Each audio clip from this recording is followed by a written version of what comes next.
everyone, and welcome back to a new video review by MirrorLessons. Today we're going to be talking about the latest prime lens produced by Panasonic in collaboration with Leica, the 12mm f1.4.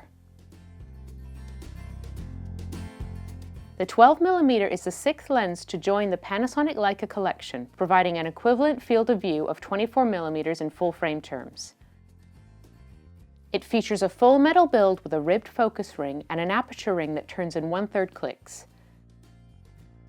While both are pleasant to use, I sometimes find the clicks of the aperture ring a little soft, so it isn't always easy to tell which aperture you're at. Keep in mind that it will only work on Panasonic Lumix bodies. A really nice feature of this lens is the autofocus manual focus switch on the side of the barrel. I tend to use it a lot when I switch between shooting stills and video. The barrel is both dust and splash proof, so you should have no trouble using it with a weather-sealed Micro Four Thirds body in inclement weather. It comes with a detachable metal lens hood and a 62mm filter thread.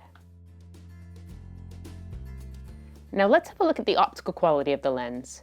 I used it for a number of different genres including landscapes, events, architecture, and astrophotography on both the GX85, otherwise known as the GX80 in Europe, and the Olympus OMD EM1.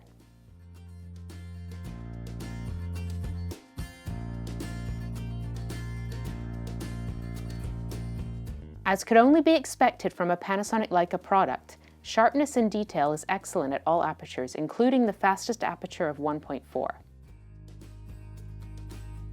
At the center, the performance peaks at around f4, but any value between f1.4 and f11 is perfectly usable. In fact, the only aperture I'd avoid completely is f16 because of diffraction.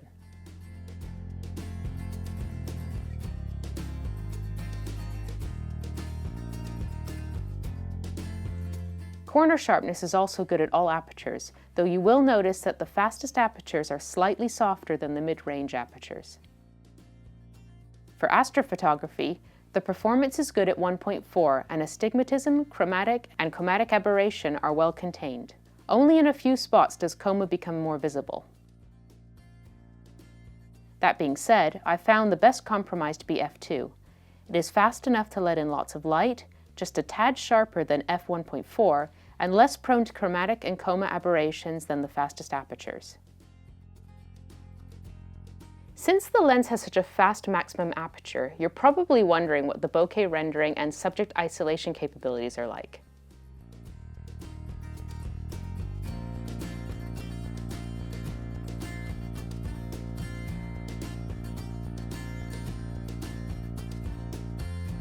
Overall, the lens performs well.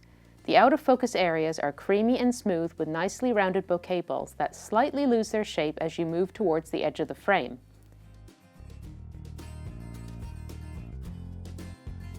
Now let's have a look at chromatic aberration, distortion, and flare. The first two are very well controlled. I only noticed some purple fringing between f1.4 and f2, and by f2.8 it had all but disappeared. There is also some mild bokeh fringing around the out-of-focus areas, but it isn't a big cause for concern. As for distortion, it is mostly corrected in camera, so it is unlikely you'll notice any in your images. Flare is the only issue that cropped up multiple times during my testing period. It is a common occurrence whenever you shoot directly into bright sources of light. Adjusting your composition slightly can alleviate the strength of the flare and sometimes eliminate it completely. This lens offers quick and silent autofocus in pretty much all situations. The only time it struggled was in very low light where even the human eye would have difficulty deciphering details. It is also compatible with the sensor drive at 240 frames per second on Panasonic Lumix bodies. The continuous autofocus worked well for video, but I still prefer manual focus to make precise adjustments to my focus point.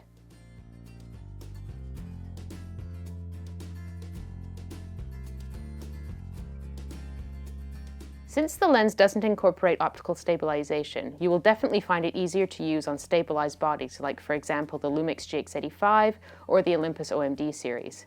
Hopefully, in-body stabilization is a feature we'll see on all future Lumix cameras. Fingers crossed.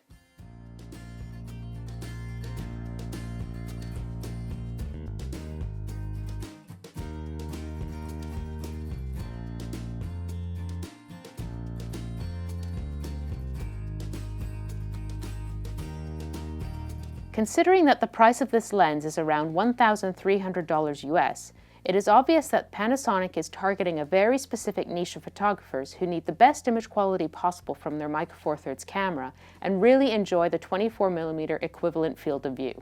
Astrophotographers and those who shoot indoor events in particular will be tempted by the performance at the fastest apertures. For everyone else, there is the excellent Micro Zuiko 12mm f2, which provides the same field of view and great sharpness in a smaller, lighter, and less expensive package. So, as always, thank you for watching. If you have any questions, don't hesitate to leave a comment at the end of this video. Like, subscribe, and see you next time. Bye-bye!